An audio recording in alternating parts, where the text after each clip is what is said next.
हम लोग बस 2-3 मिनट्स में स्टार्ट कर रहे हैं, ताकि ज़रा बच्चे, मैं लिस्ट देख रहा हूँ, जैसे ही अरेंज वो आ जाए सारे तो फिर स्टार्ट कर रहे हैं। सही है। विद इन आप लोगों को वॉइस क्लियर है? वॉइस आ रही है आप लोगों को? व्हाट्सएप पे मुझे रिप्लाई करें कि वॉइस आप लोगों की क्लियर है।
एक आध मिनट वेट कर रहा हूँ मैं, क्योंकि आप वेट स्टूडेंट्स आ रहे हैं, इसलिए स्टार्ट कर रहा हूँ बस।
ओके जी, स्टार्ट कर रहे हैं। स्टैंडर्ड का नाम है IS-23 borrowing cost. IS-23 borrowing cost borrowing cost का मतलब फंड्स बोरो करने की कॉस्ट। तो फंड्स बोरो करने की कॉस्ट को बोलते हैं हम इंटरेस्ट।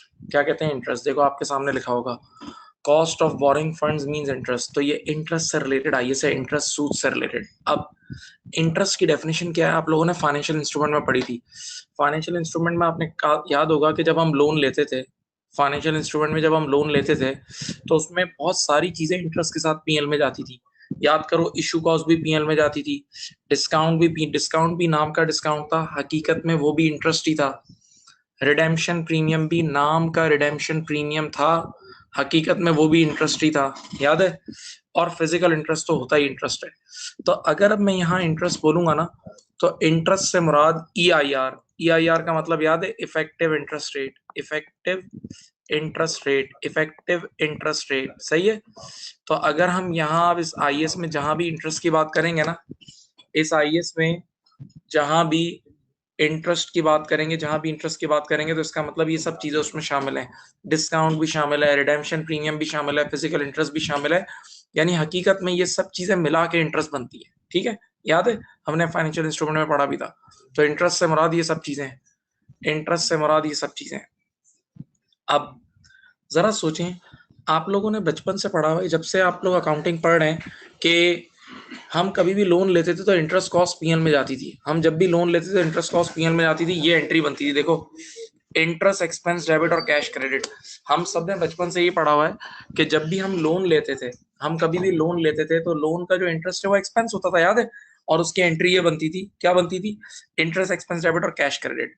IS 23 वो वाहिद IS है, IS 23 वो वाहिद IS है जो ये कहता है कि अगर आप लोन ले रहे हो तो उसका इंटरेस्ट कैपिटलाइज हो सकता है, यानी इंटरेस्ट एसेट रिकॉर्ड हो जाएगा।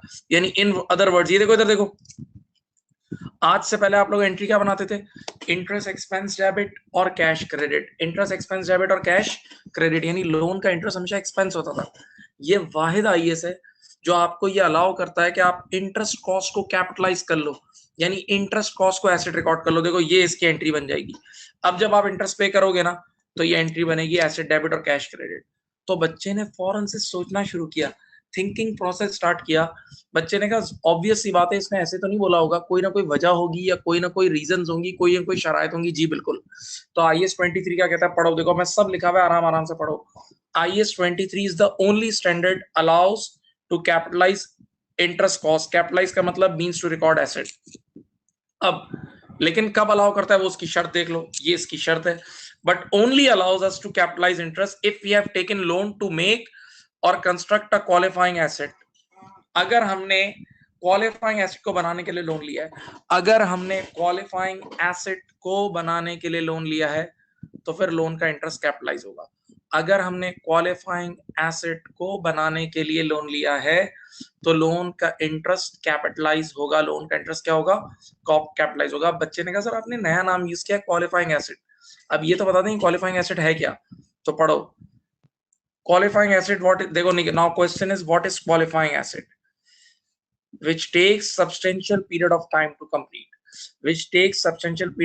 to complete, एक ऐसा एसिड जिसको बनाने में, कंस्ट्रक्ट करने में, कंप्लीट करने में एक सब्सटेंशियल पीरियड ऑफ टाइम लगे। नॉर्मली IS की बुक में लिखा हुआ है सब्सटेंशियल पीरियड का मतलब 1 ईयर। 1 ईयर, 1 साल के करीब करीब, 1 साल के करीब करीब। तो हर वो एसिड जिसको बनाने में कम से कम 1 साल लग रहा है ना, तो बेटा ऐसे एसिड के लिए अगर आपने लोन लिया, ऐसे एसिड को बनाने के लिए, ऐसे एसेट को कंस्ट्रक्ट करने के लिए अगर आपने लोन लिया है, तो ऐसे लोन का इंटरेस्ट कैपिटलाइज हो जाएगा। यानी फिर वो इंटरेस्ट एक्सपेंस नहीं होगा, फिर वो इंटरेस्ट एसेट रिकॉर्ड हो जाएगा। फिर वो इंटरेस्ट एक्सपेंस नहीं होगा, फिर वो इंटरेस्ट एसेट रिकॉर्ड हो जाएगा। ओके, सही। तो अब मैं अपनी बात को आराम से रिपीट करता हूं, देखो क्या है। इस IS का नाम है बोरिंग कॉस्ट। बोरिंग कॉस्ट का मतलब फंड्स बोरो करने की कॉस्ट, यानी सूद, इंटरेस्ट। इंटरेस्ट के मीनिंग मैंने आपको बता दिया, ये चारों चीजें इंटरेस्ट की डेफिनेशन में दाखिल है। फिर मैंने पुराने दौर की बात बताई कि पहले दौर में इंटरेस्ट हमेशा हम एक्सपेंस, हम लोग ने बचपन से आज तक यही पढ़ा है कि इंटरेस्ट एक्सपेंस है, सही है। लेकिन ये वाहिद IS है, ये वाहिद IS है जो आपको इंटरेस्ट कॉस्ट कैपिटलाइज करना अलाउ करता है। इंटरेस्ट कॉस्ट कैपिटलाइज करना अलाउ करता है, नहीं इंटरेस्ट कॉस्ट को एसेट रिकॉर्ड करना अलाउ करता है। लेकिन शर्त क्या है? कि आपने लोन लिया हो टू बाय और कंस्ट्रक्ट अ क्वालिफाइंग एसेट। एक क्वालिफाइंग एसेट के लिए लोन लिया हो। अब क्वालिफाइंग एसेट क्या होता है? Which takes which takes substantial period of time to complete, say 1 year, यानी जिसको कंप्लीट होने में 1 साल लगे। अब बच्चे ने कहा सर जी काइंडली कोई एग्जांपल है क्वालिफाइंग एसिड की, कोई मिसालें? जी बिल्कुल, ये रही, ये 3 मिसालें मैंने आपके सामने रखी। कंस्ट्रक्शन ऑफ बिल्डिंग या कंस्ट्रक्शन ऑफ मशीन, मैं कोई अपने लिए मैं अपनी कोई फैक्ट्री कंस्ट्रक्ट कर रहा हूँ, अपने के लिए कोई बिल्डिंग कंस्ट्रक्ट कर रहा हूँ, तो बेटा बिल्डिंग्स फैक्ट्रीज वगैरह कंस्ट्रक्ट होने में साल तो आराम से निकल जाता है, 2-2 3-3 साल लग जाते हैं। हाँ, मैं अपने लिए कोई मशीन कंस्ट्रक्ट कर रहा हूँ तो भी इतना टाइम लगेगा। सेकंड एग्जांपल याद करो, आप लोगों ने अपनी लाइफ में IAS 38 पढ़ा हुआ है, आप लोगों ने अपनी लाइफ में IAS 38 पढ़ा हुआ है। IAS 38 में याद है डेवलपमेंट कॉस्ट के जो प्रोजेक्ट होते थे, रिसर्च और डेवलपमेंट याद करो, रिसर्च तो PNL में जाता था अगर आपको याद हो, लेकिन डेवलपमेंट स्टेज याद है? डेवलपमेंट स्टेज में कई बार 1-1 2-2 साल भी लग जाते थे। तो अगर आप कोई प्रोजेक्ट डेवलप कर रहे हो तो वो भी क्वालिफाइंग एसिड है। वो भी क्या है? क्वालिफाइंग एसिड है, क्योंकि उस पे भी मोर देन 1 ईयर लग जाता है। अगर आप कोई इनटेंजिबल एसिड डेवलप कर रहे हो तो वो भी आपका क्वालिफाइंग एसिड है। और मिसाल दूं, मैच्योरिंग इन्वेंटरीज, बेटा कुछ इन्वेंटरीज भी ऐसी होती हैं कि जिनको बनाने में 1 साल या उससे ज्यादा लग जाता है। जैसे कुछ वाइन्स ऐसी होती हैं कि जिनको 2 साल, बाकायदा उनका लिखा हुआ है, उनकी बुक्स में लिखा हुआ है कि उनको 2 साल तक रखना पड़ता है, तब जाके फिर वो आगे आप बेच सकते हो। उनकी यानी उनका जो प्रोडक्शन प्रोसेस है ना, उनको बनाने के लिए 2 साल रखते हैं, एक बॉक्स पर डाल के 2 साल रखना पड़ता है, वुडन बॉक्स होता है उसमें डाल के, सही? तो वो भी क्वालिफाइंग एसिड हो गया, ठीक है? तो अब मैं क्या कह रहा हूँ, ये मैंने क्वालिफाइंग एसिड की मिसालें दी हैं। तो बेटा हर लोन का इंटरेस्ट कैपिटलाइज नहीं होगा, सिर्फ क्वालिफाइंग एसिड के लिए लोन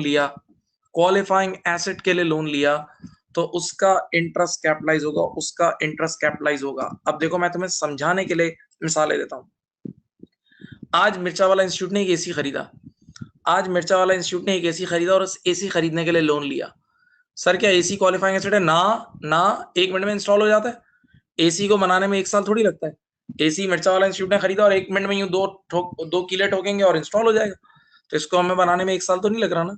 आज हमें चेयर्स खरीदनी थी, हमने चेयर्स खरीदने के लिए लोन लिया।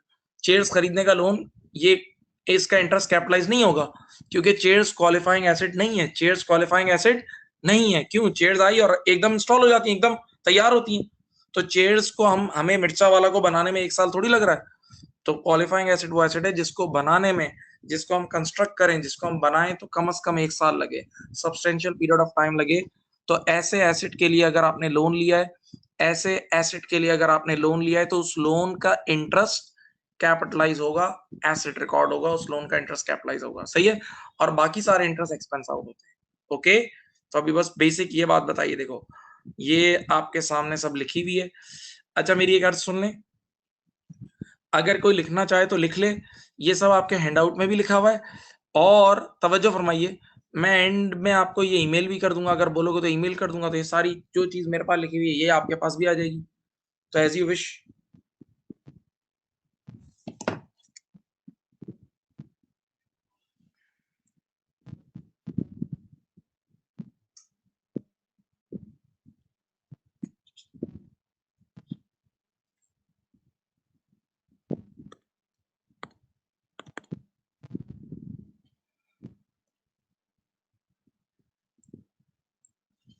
सही। अब मेरी बात सुनो, मैं आगे बढ़ रहा हूँ डियर स्टूडेंट्स, आगे बढ़ रहा हूँ। अब देखो भाई, IAS 23 ने बोरोइंग्स को 2 हेड्स में डिवाइड कर दिया है। अच्छा मेरा मानना ये, मैं ईमेल कर दूंगा, वो ऑप्शन ज्यादा अच्छा रहेगा, सुकून से भी इन्वॉल्व हो। मैं 2-2 3-3 बार रिपीट करके समझाता हूँ, आप लोग समझे पहले। ईमेल कर दूंगा, डरो वरो नहीं। नाउ IAS 23 ने बोरोइंग्स को 2 हेड्स में डिवाइड कर दिया। पहली बोरोइंग्स है वो क्या लिखी हुई है? Specific borrowings. कौन सी बोरोइंग है? Specific borrowings. क्या मतलब स्पेसिफिक बोरोइंग्स का? मतलब मैंने एक खास क्वालिफाइंग एसिड को बनाने के लिए लोन लिया है, एक खास क्वालिफाइंग एसिड को बनाने के लिए लोन लिया है, एक खास क्वालिफाइंग एसिड को बनाने के लिए लोन लिया है। एक लोन लिया है जिस लोन का सिर्फ काम ये है कि उसको क्वालिफाइंग एसिड पे यूज करूंगा और किसी काम में यूज नहीं करूंगा, तो उसको बोलते हैं स्पेसिफिक बोरोइंग। इसको क्या बोलते हैं? स्पेसिफिक बोरोइंग, ठीक है? सर दूसरा नाम क्या है? General borrowing. दूसरा नाम क्या है? General borrowing. जनरल बोरोइंग का मतलब क्या बताऊं? आज से 3 साल पहले मैंने 10 करोड़ रुपए का लोन लिया था, 8% रेट था, इंटरेस्ट रेट। फिर लास्ट ईयर मैंने 7 करोड़ का और लोन लिया और वो भी अकाउंट में डाल दिए पैसे। उसका इंटरेस्ट रेट था 7%, ठीक है। तो मेरे अकाउंट में 17 करोड़ रुपए का मैंने लोन लिया हुआ है। अब मैं उन लोन से सारे काम करता हूँ। मैं उन लोन से इन्वेंट्री भी खरीदता हूँ, मैं उन लोन से अपने इलेक्ट्रिसिटी के बिल भी पे करता हूँ, अपने टेलीफोन बिल भी पे करता हूँ, अपने एम्प्लॉइज की वेजेस भी पे करता हूँ, ये सारे काम जनरल पर्पस काम करता हूँ। और कभी कभार उन लोन्स को क्वालिफाइंग एसेट पे भी यूज करता हूँ, कभी कभार उन लोन्स को क्वालिफाइंग एसेट पे भी यूज करता हूँ। हाँ, तो अब इनको बोलेंगे जनरल बोरिंग्स। क्या बोलेंगे? General borrowings. फिर रिपीट करता हूं, IAS 23 ने बोरिंग्स को दो हेड्स में डिवाइड कर दिया है। नंबर 1 स्पेसिफिक बोरिंग्स और number 2 general borrowings. Number 2 general borrowings. Specific borings का मतलब आपने लोन लिया है खालिस एक क्वालिफाइंग एसेट के लिए, आपने लोन लिया है प्योर क्वालिफाइंग एसेट के लिए और वो किसी काम में यूज नहीं होगा, सही है, तो इसको स्पेसिफिक बोरिंग बोलते हैं। जनरल बोरिंग्स क्या होती है? क्या आपने लोन लिया है बहुत सारे कामों के लिए, आपने लोन लेके बस रख दिया है, सही, उससे हर काम करते हो, उससे इन्वेंट्री भी खरीदते हो, उससे आप फिक्स एसेट भी खरीदते हो, उससे आप बिजली के बिल, टेलीफोन बिल, वेजेस सब कुछ कर रहे होते हो, और कभी कभार उन पैसों को क्वालिफाइंग एसेट पे भी यूज करते हो। कभी कभार उन पैसों को किस पे यूज करते हो? क्वालिफाइंग एसेट पे भी यूज करते हो। तो ऐसी बोरिंग्स कहलाती है जनरल बोरिंग, सही है। देखो डेफिनेशन लिखी हुई है, आराम से पढ़ लो, आराम से पढ़ लो, 30 सेकंड दे रहा हूं।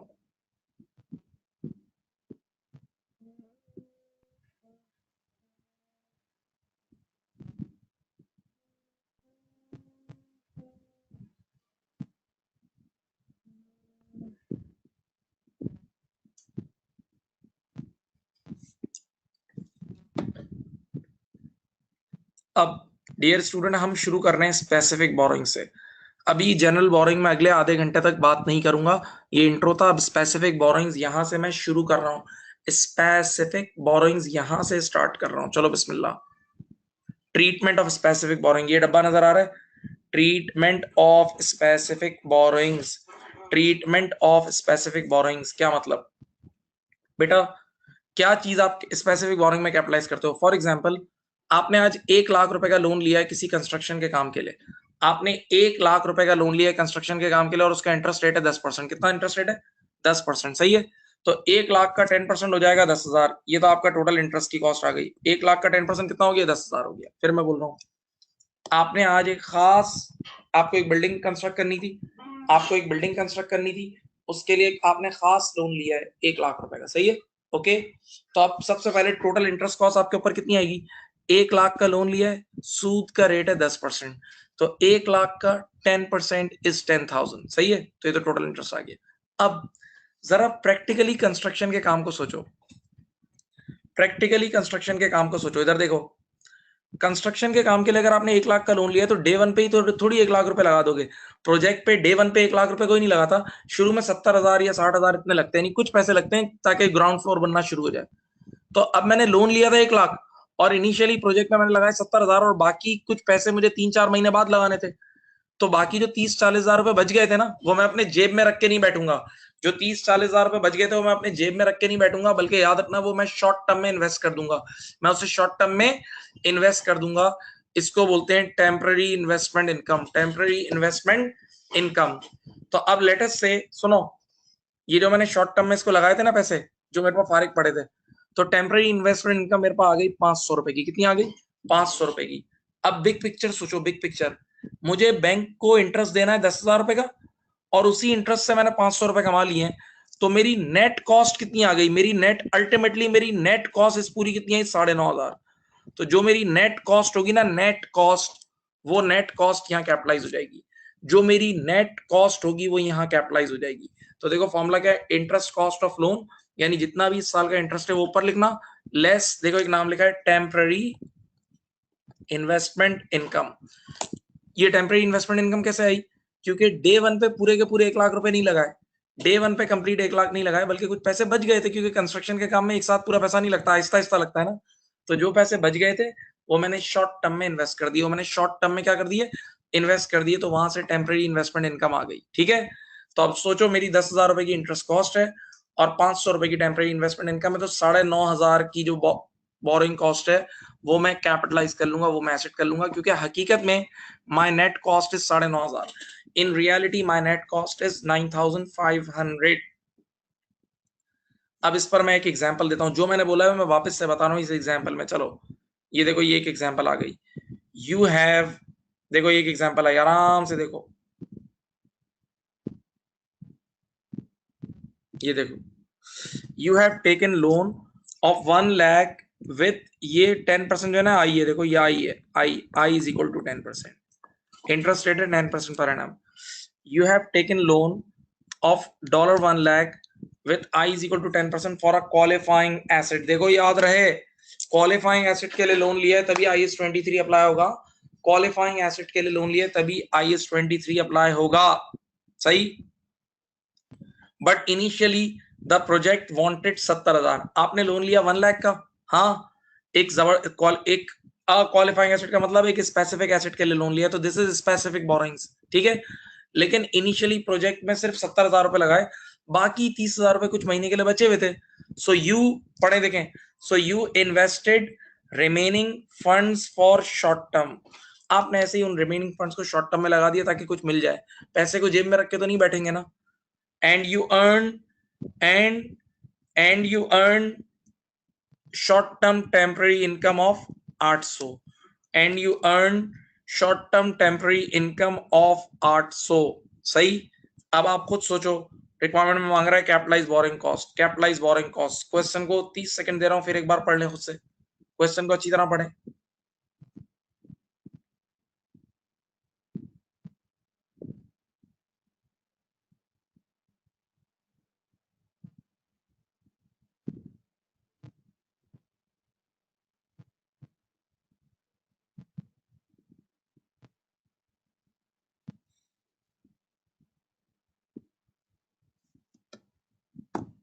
अब देखो कैसे सॉल्व होगा ये। सबसे पहले आपको लिखना है, देखो, इंटरेस्ट कॉस्ट ऑफ लोन, आपने टोटल लोन कितने का लिया था बेटा, 1 लाख का लोन लिया था, टोटल लोन कितने का लिया था, 1 लाख का, और उसका इंटरेस्ट रेट है 10%। ये देखो 1 लाख का 10% होता है बच्चों, ये देखो 10,000, 1 लाख का 10% कितना होता है, 10,000, 1 लाख का 10% होता है 10,000, टोटल इंटरेस्ट की कॉस्ट आपको बैंक को ये देनी पड़ेगी। लेकिन ये पूरी आपके ऊपर कॉस्ट नहीं आ रही, क्योंकि आपने जो पैसे बच गए थे वो शॉर्ट टर्म में इन्वेस्ट कर दिए, जो पैसे बच गए थे वो शॉर्ट टर्म में क्या कर दिए, इन्वेस्ट कर दिए, और उसकी वजह से आपके शॉर्ट टर्म इन्वेस्टमेंट इनकम कितनी आई, 800 आई, तो वो उस वजह से आपके अल्टीमेटली कॉस्ट रिड्यूस हो गई, तो आपकी कैपिटलाइज बोरोइंग कॉस्ट आएगी 9,200, आपकी कैपिटलाइज बोरोइंग कॉस्ट आ जाएगी 9,200, कैपिटलाइज बोरोइंग कॉस्ट इज 9,200, सही। ये देख लें, मैं जरा आपको एक सेकेंड ये देख लो, ये रहा सवाल, आराम से देख लो। टोटल आपका इंटरेस्ट बन रहा था 10,000, लेकिन आपने 800 रुपए तो आपको वापस मिल गए short term temporary investment income की फॉर्म में, तो योर नेट कॉस्ट इज 9,200,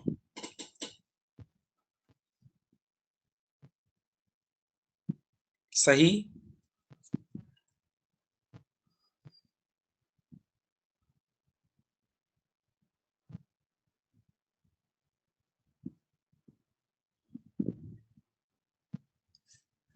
सही। अब जो कुछ मैंने पढ़ा है मैं विद एंट्रीज समझाता हूं। अब देखो, अब मैं इसकी लॉजिक से भी तुम्हें समझाऊंगा, लेकिन थोड़ा सा होश में रहना ताकि तुम एंट्रीज भी सीख जाओ।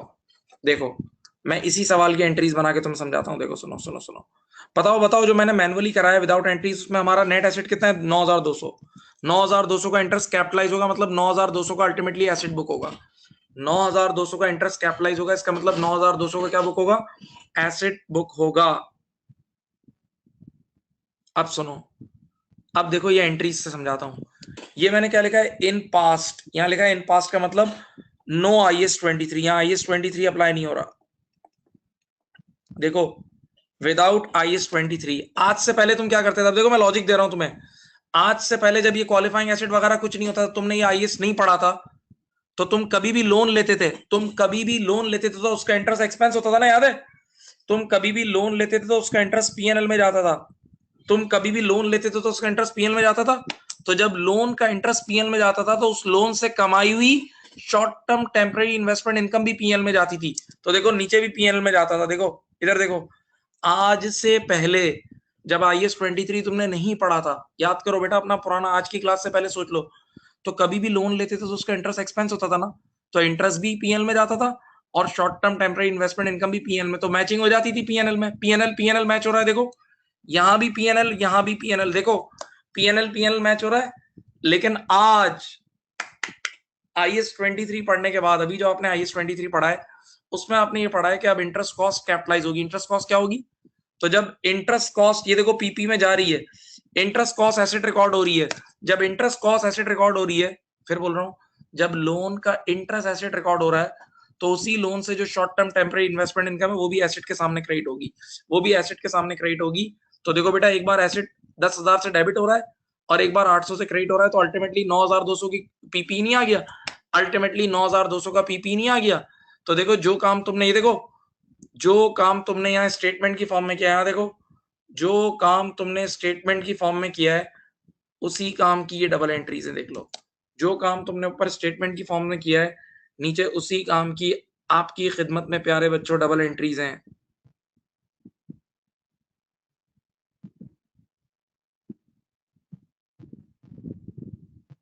सही, जो काम ऊपर स्टेटमेंट की फॉर्म में किया था उसकी एंट्रीज ये रही। और ये जो मैंने लेफ्ट पे लिखा हुआ है ना, वो इन पास्ट, वो पहले दौर की बता रहा हूं कि पहले दौर में लोन का इंटरेस्ट भी पीएल में जाता था, लोन का इंटरेस्ट भी पीएल में, तो फिर टेम्पररी इन्वेस्टमेंट इनकम सब पीएल ही होता था। और आज एसेट है तो दोनों तरफ एसेट आ रहा है। Logic is matching, logic is matching.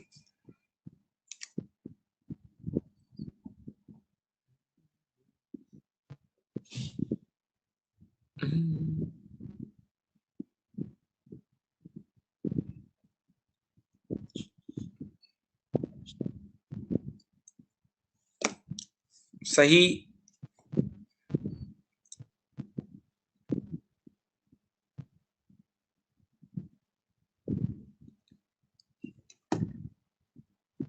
अब मैं जो सवाल कर रहा है इसके जैसा एक और सवाल, एक और सवाल सेकंड, ताकि प्रैक्टिस हो, फिर तीसरा भी कराऊंगा ताकि और प्रैक्टिस हो। अभी हम स्पेसिफिक बोरोइंग पे, जनरल बोरोइंग शुरू भी नहीं किया। अभी हम स्पेसिफिक बोरोइंग पे, जनरल बोरोइंग शुरू भी नहीं किया, प्लीज ख्याल करना। अब सुनो, ये एक और सवाल आ गया, देखो टाइप ऑफ सवाल है पूरा। ऑन 1 जनवरी X6, चलो बेटा बिस्मिल्लाह कर रहे हैं। On 1 January X6 streams company, हमारी कंपनी का नाम है Streams company, borrowed $1.5 million. 1.5 million अपनी जबान में होता है 1500। 1.5 मिलियन होता है अपनी जबान में होता है 1500 to finance the production of two, देखो दो स्पेसिफिक एसेट हैं ये रहे, देखो of two assets both of which were take a year to build, both of which were expected to take a year. Qualifying asset हो गया, qualifying asset हो गया, क्वालिफाइंग एसेट हो गया, नहीं समझे बेटा? ये लोन लिया है खास एसेट के लिए और वो एसेट एक एक साल लेंगे, तो ये क्वालिफाइंग एसेट हो गया, तो IAS 23 अप्लाई होगा। अब देखो 1.5 मिलियन मींस 1500, मैं आपको पहले ही कहानी समझाता हूँ। 500 का लोन एसेट ए के लिए लिया है, देखो 500 का जो लोन है वो एसेट ए के लिए लिया है, और बाकी लोन 1000 का एसेट बी के लिए लिया है। सुनो भाई, 500 का लोन एसेट ए के लिए लिया है और बाकी लोन एसेट बी के लिए लिया है, सही है। लेकिन देखो आप सब जानते हैं, पढ़े लिखे हैं, कि डे वन पे सारे पैसे नहीं लगा देते। डे वन पे सारा पैसा नहीं लग जाता, बल्कि कुछ शुरू में थोड़ा पैसा लगाते हैं और फिर बाद में थोड़े पैसे लगाते हैं, और जो पैसे बच जाते हैं उसको टेम्पररी शॉर्ट टर्म में इन्वेस्ट कर देते हैं, ठीक है। अच्छा, अब आप लोग जहन बनाओ, फिर बोल रहा हूं, कोई मसला नहीं, टाइम है हमारे पास। मैंने टोटल 1.5 मिलियन यानी 1500 का लोन लिया है। उस 1500 का लोन में से 500 एसेट ए के लिए लिया है, तो एसेट ए की तरफ देखो अभी, और 500 का लोन लिया है, सही है। एसेट ए के लिए 500 का लोन लिया है। सुने अब देखें, अब क्या कह रहे हैं आपको, the loan rate was, loan rate का मतलब इंटरेस्ट रेट, आई कितना है 9%, ठीक है। ये देखो, ये देखो, इधर देखो, मैंने सबसे पहले एसेट ए के लिए लोन कितना लिया, 500, और उसका 9%, ये देखो 500 का 9% गालिबन होता है 45। 500 का 9% कितना होता है 45। ये 45 का जो इंटरेस्ट है ना, वो मैंने आपके सामने कैपिटलाइज कर दिया। अब जरा आंखें खोल के देखें, जरा आंखें खोलें, बताओ कब कब लगा है, देखो पढ़ो। The loan facility was drawn down and incurred on 1 January X6, 1 जनवरी को लोन ले लिया था, and was utilised as follows with the remaining funds invested temporarily. चलो देखो इधर भाई, फर्स्ट मैं एक स्केच भी बना के दिखाता हूं, कोई देखो स्केच, देखो स्केच, ये है 1 जनवरी X6 और ये है 31 दिसंबर X6। देखो बेटा सोचो और देखो भाई, डे वन पे मैंने एसेट ए के लिए 500 का लोन ले लिया था, डे वन पे एसेट ए के लिए 500 का लोन लिया था, लेकिन उस 500 में से मैंने पहले दिन कितने लगाए, देखो कितने लगाए, 250 रुपए। पहले दिन 250 रुपए लगाए, 500 रुपए में से 250 रुपए लगाए डे वन पे, तो बाकी 250 रुपए जेब में बच गए होंगे? वो जेब में बचे नहीं होंगे, वो शॉर्ट टर्म में इन्वेस्ट कर दिए होंगे। बताओ वो बाकी 250 कब लगाए? देखो वो बाकी 250 लगाए 1 जुलाई 2006 को, बाकी 250 लगाए 1 जुलाई 2006 को, बाकी 250 लगाए 1 जुलाई 2006 को, ऐसा ही है। हाँ, तो 6 महीने तक 250 शॉर्ट टर्म में इन्वेस्ट किया होगा। सोचो बेटा, फिर बोल रहा हूं, एसेट ए के लिए 500 का लोन लिया था, एसेट ए के लिए कितना लोन लिया था? 500 का, और डे वन पे सिर्फ 250 लगा दिए, तो बाकी 250 बच गए होंगे। तो वो 250 अपनी जेब में थोड़ी रखे होंगे, शॉर्ट टर्म में इन्वेस्ट कर दिए होंगे। और बाकी 250 कब लग रहे हैं देख लो, 1 जुलाई को। तो इसका मतलब 6 महीने तक short term temporary investment income आई होगी। अब जरा क्वेश्चन में आके खोल के पढ़ें, ये पढ़ें, ये लाइन पढ़ें, मैंने हाईलाइट कर दी है। Streams company can invest surplus funds at 7%। कितने पे इन्वेस्ट करेगा ये लोग? 7% पे। तो देखो टेम्पररी इन्वेस्टमेंट इनकम निकाल दूं तुम्हें, टेम्पररी इन्वेस्टमेंट इनकम निकाल दूं, ये देखें, ये रही 250 मल्टीप्लाई बाय 7%, और 6 महीने के लिए मिली है तो इंटू 6/12। 250 इंटू 7% इंटू 6/12 मैं कैलकुलेट कर रहा हूं।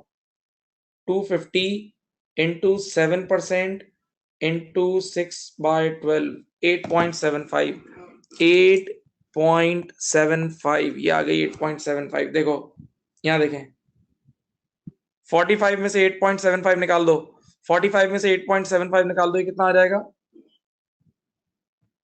36.25। लो भाई, एसेट ए का तो आंसर आ गया। एसेट ए पर इतना कैपिटलाइज करेंगे, एसेट ए पर इतना कैपिटलाइज करेंगे। एसेट ए का आंसर आपके सामने आ चुका है, एसेट ए पर इतना कैपिटलाइज करेंगे, देख लें।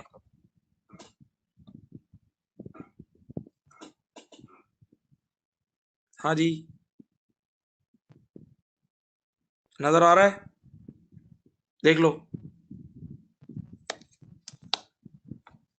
सब बच्चे, देख लें। एसेट ए मैंने कर दिया, बी अभी कर रहा हूं।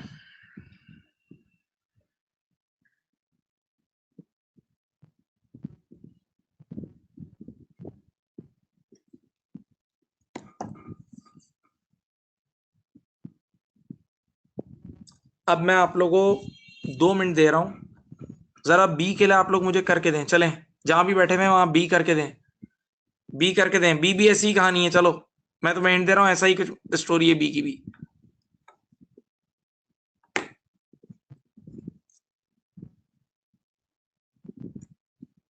एसिड बी करके दो बेटा।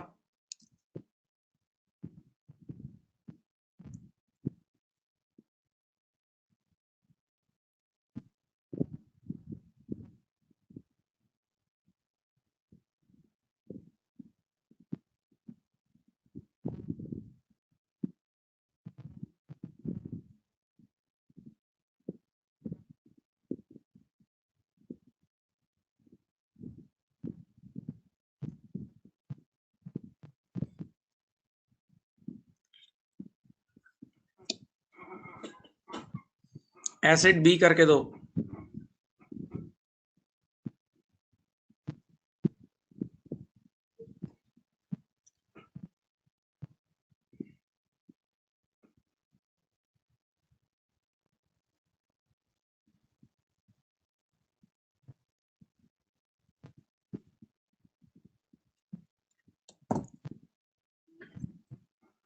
ये देखो, सुने, अब टोटल 1500 का लोन लिया था, टोटल 1500 में से एसेट ए के लिए 1500 का लिया था, टोटल 1500 में से एसेट ए के लिए 500 का लिया था, और बाकी 1000 का लोन लिया होगा एसेट बी के लिए। एसेट बी के लिए, अब देखो मैं इस तरफ लिख रहा हूं, एसेट बी के लिए 1000 का लोन लिया था, लेकिन डे वन पे कितने लगाए? देखो डे वन पे सिर्फ कितने लगाए? 500 लगाए, डे वन पे 500 लगाए, तो 1000 का लोन एसेट बी के लिए लिया था, जिसमें से डे वन पे 500 लगाए, तो बाकी 500 बच गए होंगे। जो 500 बच गए होंगे वो शॉर्ट टर्म में इन्वेस्ट कर दिए होंगे, शॉर्ट टर्म में इन्वेस्ट कर दिए होंगे, शॉर्ट टर्म में इन्वेस्ट कर दिए होंगे। और बेटा कितने महीने के लिए किए होंगे? बाकी 500 कब लगाए? बाकी 500 लगाए 1 जुलाई को, देख लो यहां लगाए तो जरा सोच लो, इस बार जो टेम्पररी इन्वेस्टमेंट इनकम आएगी वो 500 की आएगी और 6 महीने की आएगी। नहीं समझे? मैं रिपीट कर रहा हूं। एसेट बी के लिए हमने 1000 का लोन लिया है, तो पहले लोन का इंटरेस्ट ऊपर लिखता हूं। देखो पहले लोन का इंटरेस्ट पहली लाइन में 1000 मल्टीप्लाई बाय 9%, तो 900 रुपए आ गए। 1000 मल्टीप्लाई बाय 9%, 900 रुपए आ गए। हाँ, बल्कि 90 है, सॉरी, 1000 का 9% 90 है, सॉरी, 1000 का 9% इज 90। ठीक है, अब आ जाओ इसकी टेम्पररी इन्वेस्टमेंट इनकम निकालते हैं। बेटा 1000 में से 500 तो आपने डे वन पे ही लगा दिए, 1000 में से 500 तो आपने डे वन पे लगा दिए, तो बाकी 500 रुपए जेब में बच गए होंगे। जो 500 रुपए जेब में बच गए होंगे वो जेब में नहीं रखे होंगे बल्कि शॉर्ट टर्म में इन्वेस्ट कर दिए होंगे। और कितने महीने के लिए किए होंगे? पढ़ लो, देखो क्वेश्चन में 6 महीने के लिए किए हैं। तो टेम्पररी इन्वेस्टमेंट इनकम 500 रुपए के हिसाब से आएगी और 6 महीने की आएगी। सर टेम्पररी का रेट क्या है? ये देखो 7% का रेट है, यहां लिख रहा हूं। 500 का 7% इंटू 6/12, 500 का 7% इंटू 6/12, देखो करो,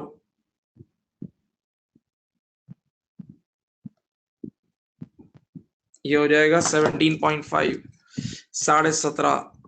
ठीक है, तो अगर 90 में से 17.5 लैक्स करोगे तो 72.5 की बोरोइंग कॉस्ट कैपिटलाइज हो जाएगी।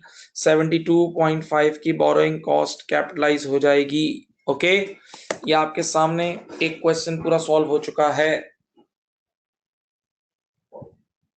हाँ भाई, बेटा आपके सामने एक क्वेश्चन सॉल्व हो चुका है, देख लें। बोलो जी, बढ़े आगे। आपके सामने क्वेश्चन सॉल्व हो चुका है, ग्रीन सिग्नल है, स्पेसिफिक बोरोइंग्स पे अभी हम। व्हाट्सएप पे रिप्लाई कर दो भाई, व्हाट्सएप पे बेटा एक रिप्लाई कर दो, ग्रीन सिग्नल।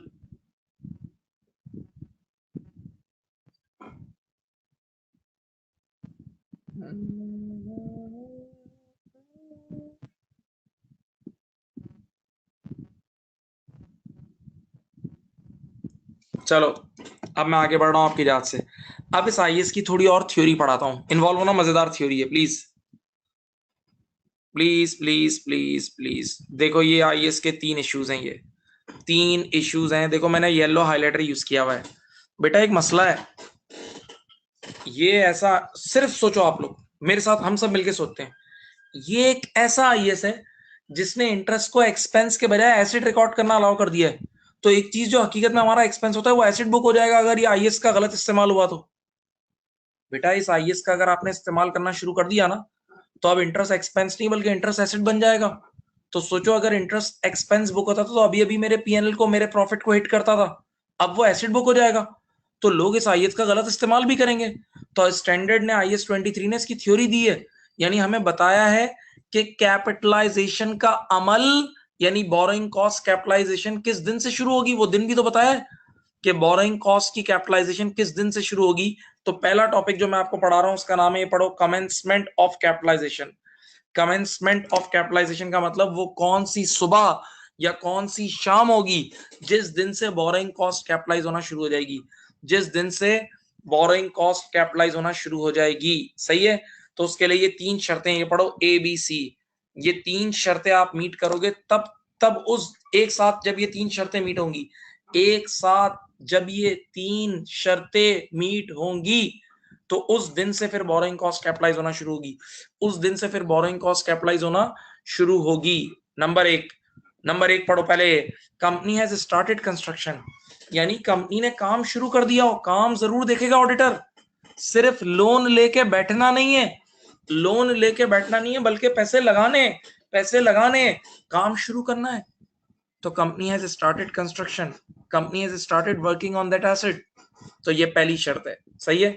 दूसरी दूसरी पढ़ना, इंग्लिश है please. Borrowing cost is being incurred, यानी इंटरेस्ट भी चार्ज होना शुरू हो गया हो। मतलब बताऊं, means you have taken loan, आपने लोन भी लिया हो। ऐसा नहीं है कि अपना इक्विटी वाला पैसा लगा रहे हो प्रोजेक्ट पे, ऐसा ना हो कि अपना इक्विटी वाला पैसा लगा रहे हो प्रोजेक्ट पे और इंटरेस्ट भी कैपिटलाइज कर रहे हो, तो झूठ हो जाएगा। तो पहली कंडीशन क्या थी, ऊपर पढ़ो, कि सिर्फ लोन लेके बैठना नहीं है बल्कि काम भी शुरू करना है। सिर्फ लोन लेके बैठना नहीं है बल्कि काम भी शुरू करना है, पहली शर्त थी। और दूसरी शर्त क्या बताऊं, लोन भी लेना है। क्योंकि जिस दिन से लोन लोगे उस दिन से बैंक वाले इंटरेस्ट चार्ज करना शुरू करेंगे ना, बैंक का मीटर चलना शुरू होगा ना। हाँ, तो ये दो शर्तें, कंपनी है, एक तो कंस्ट्रक्शन स्टार्ट कर दियो और दूसरी क्या है, borrowing cost is being incurred. और तीसरी कंडीशन जनरल है, activity in the project shows that company will get future economic benefit. यानी बाकायदा ऑडिटर को ऐसा नजर आ रहा हो कि ये प्रोजेक्ट वाकई बनेगा।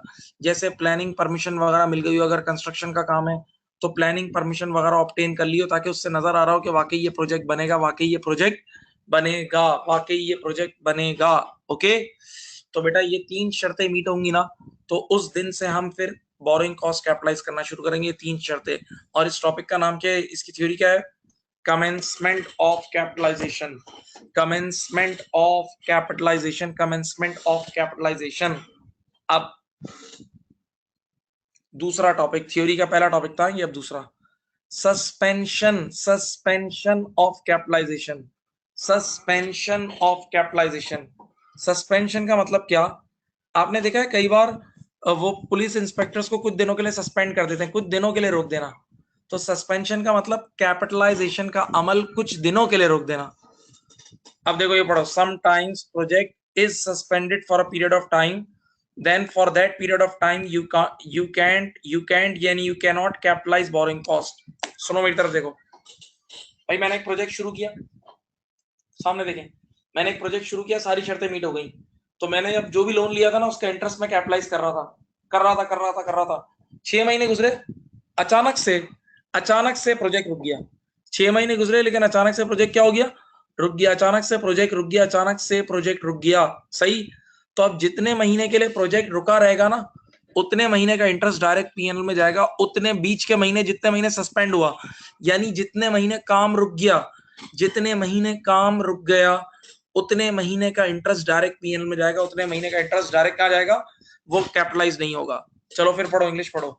Sometimes project is suspended for a period of time, कुछ टाइम पीरियड के लिए सस्पेंड हो जाता है, then for that period you can not capitalize borrowing cost, for that period you cannot capitalize borrowing cost, you cannot capitalize borrowing cost, सही। Okay, अब लेकिन इस सस्पेंशन की दो एक्सेप्शंस भी हैं, इस सस्पेंशन की दो एक्सेप्शन है, ये नीचे ए और बी लिखा हुआ है। अगर कभी ये ए और बी नजर आए ना, तो फिर आप बोरिंग कॉस्ट को रोकना नहीं, कैपिटलाइज करते रहना। ये ए और बी वाली एक्सेप्शन अगर कभी आपको नजर आए तो फिर आप बोरिंग कॉस्ट को नहीं रोकना बल्कि कैपिटलाइज करते रहना। ए पढ़ो, the delay is very temporary, यानी बहुत माइन्यूट पीरियड के लिए, एक आध दिन का कभी डिले हुआ हो तो फिर इममटीरियल डिले हो तो फिर नाराजगी नहीं है कोई, अगर इममटीरियल डिले है तो कोई नाराजगी नहीं है, सही है। और बी पार्ट पढ़ो, बड़ा मजेदार है, मैं तुम लोगों को एग्जांपल दूंगा, बचपन से तुम लोग कंस्ट्रक्शन देखते हो, एग्जांपल देता हूँ। बी पढ़ो, the delay is part of routine construction work, the delay is part of routine construction work, the delay is part of routine construction work। क्या मतलब भाई, ये डिले कंस्ट्रक्शन का हिस्सा है, हमारे प्रोसेस का हिस्सा है, ऐसा डिले हमारे प्रोसेस का हिस्सा है। सर प्रैक्टिकल एग्जांपल दो, प्रैक्टिकल एग्जांपल दे रहा हूं, सुनो। यहां देखें, आपने देखा है कभी कंस्ट्रक्शन होते हुए, देखिए ग्राउंड फ्लोर बनता है तो फिर ग्राउंड फ्लोर में पता है भराई होती है, सीमेंट भरते हैं लोग, और फिर जब भराई होती है ना तो उसके बाद 4-5 दिन के लिए सूखने के लिए छोड़ देते हैं, ड्राई होने के लिए छोड़ देते हैं, तो 4-5 दिन तक मजदूर चले जाते हैं और ड्राई हो रहा होता है।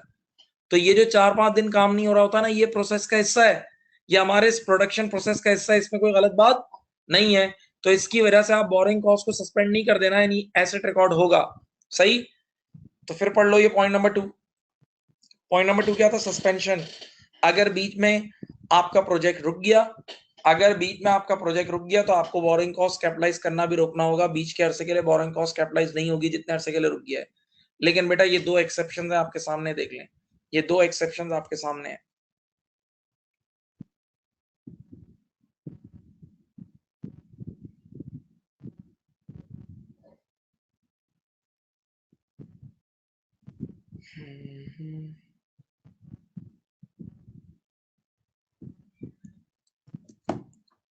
अब आखिरी चीज, आखिरी थ्योरी, बस आखिरी थ्योरी, सेसेशन ऑफ कैपिटलाइजेशन, यानी दी एंड ऑफ कैपिटलाइजेशन। कैपिटलाइजेशन का अमल परमानेंटली कब रुक जाएगा, देखो दी एंड कब हो जाएगा, दी एंड कब हो जाएगा, सीधे लफ्जों में समझा दूं, जिस दिन प्रोजेक्ट कंप्लीट हो जाएगा, जिस दिन प्रोजेक्ट कंप्लीट हो जाएगा, उस दिन ये काम, उस दिन कैपिटलाइजेशन का अमल रुक जाएगा। उस दिन के बाद से फिर बोरोइंग कॉस्ट कैपिटलाइज नहीं होगी। जिस दिन प्रोजेक्ट कंप्लीट हो जाएगा उस दिन के बाद से फिर बोरोइंग कॉस्ट कैपिटलाइज नहीं होगी। देखो क्या लिखा है, once you complete the structure of construction you must stop capitalisation. यानी बात आपने काम कंप्लीट कर लिया। This is normally when you complete physical structure, although minor modifications is still outstanding. Minor modification is still outstanding. बेटा हमने अपनी जिंदगी में ऐसा देखा है, आपने भी देखा होगा कि कई बार जो बिल्डर्स होते हैं ना, वो कंस्ट्रक्शन करने के बाद किचन वगैरह में टाइल्स नहीं लगाते या घर को अंदर से पेंट नहीं कराते, खाली छोड़ देते हैं। क्यों खाली छोड़ देते हैं? यानी अभी किचन की टाइल्स और कुछ पेंट्स क्यों नहीं लगाए बताऊं? ताकि जो भी हमारा बायर आएगा ना, जो भी खरीदार आएगा, उसकी मर्जी का पेंट करवाएंगे और उसकी मर्जी की टाइल लगवाएंगे। इसको कहते हैं माइनर मॉडिफिकेशंस। क्या बोलते हैं? माइनर। तो अब इस माइनर मॉडिफिकेशन के लिए आईएएस कहता है रुकने की जरूरत नहीं है, बस एक बार काम कंप्लीट हो गया तो बस आप उस दिन से कैपिटलाइजेशन का अमल रोक दे, कैपिटलाइजेशन का अमल रोक दोगे, फिनिश। सही है। माइनर मॉडिफिकेशंस के लिए वेट नहीं करेंगे। माइनर मॉडिफिकेशंस अगर आउटस्टैंडिंग है, कुछ नहीं होता, आप कैपिटलाइजेशन का अमल रोक दोगे। आप कैपिटलाइजेशन का अमल रोक दोगे, कैपिटलाइजेशन का अमल रोक दोगे।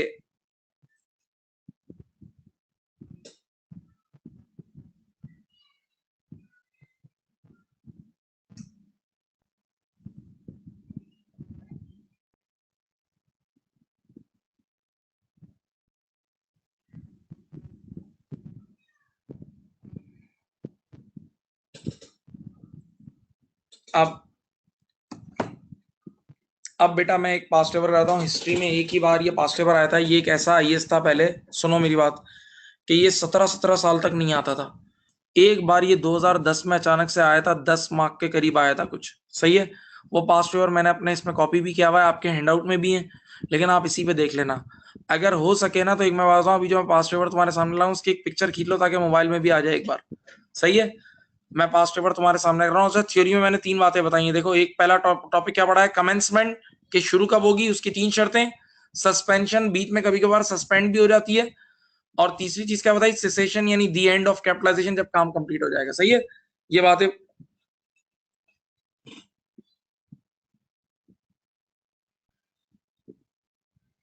सही। देखो बेटा, ये रहा कमेंसमेंट ऑफ कैपिटलाइजेशन, यानी किस दिन से शुरू होगा। तो उसकी 3 शर्तें थी कि लोन लेके बैठना नहीं है, काम भी शुरू करना है, कंस्ट्रक्शन शुरू करनी है। नंबर 2 ये था कि लोन भी लेना है, लोन भी लेना है ताकि इंटरेस्ट चार्ज होना शुरू हो जाए। और number 3, activity in the project shows that company will get future economic benefit, यानी ये नजर आ रहा हो कि वाकई ये प्रोजेक्ट कंप्लीट होगा।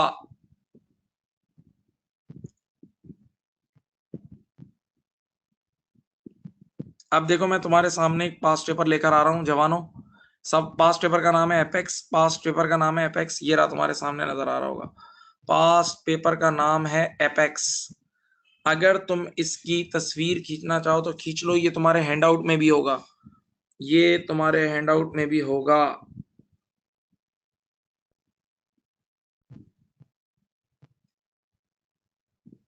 पेज नंबर मुझे याद नहीं है हैंडआउट का यार, शुरू में ही है, लेकिन तुम इसकी तस्वीर खींच लो। वैसे मैं हैंडआउट के शुरू में ही होगा, IFRS 5 के आगे पीछे देख लो।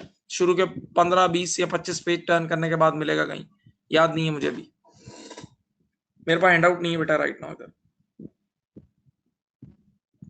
आप लोग इसी की तस्वीर खींच लो अगर खींचनी है। चलो मैं रीड कर रहा हूं, आप बिस्मिल्लाह पढ़ो। एपेक्स, एपेक्स देखो, एपेक्स इशूड अ $10 million नजर आ रहा है, unsecured loan with a coupon. Coupon rate की कोई असलियत नहीं होती, कूपन रेट की कोई असलियत नहीं होती। 6% फिर भी इसने लिख के दिया हुआ है। ऑन 1 April X8, बेटा हमने 1 April X8 को एक लोन ले लिया, हमने 1 April X8 को एक लोन ले लिया। अब पढ़ो, the loan is redeemable at a premium.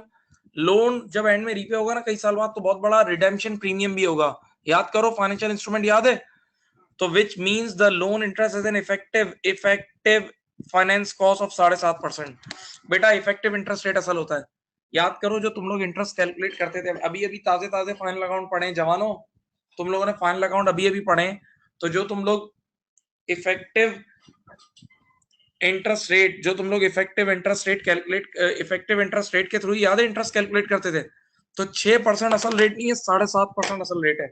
जो भी इंटरेस्ट की कैलकुलेशन होगी वो 7.5% होगी, याद रखना। इफेक्टिव इंटरेस्ट रेट असल हो, इस आज की क्लास के ऊपर भी बताया था, आज की क्लास के ऊपर भी जो लेक्चर दिया था ना, उसमें भी आपको ये बात बताई थी।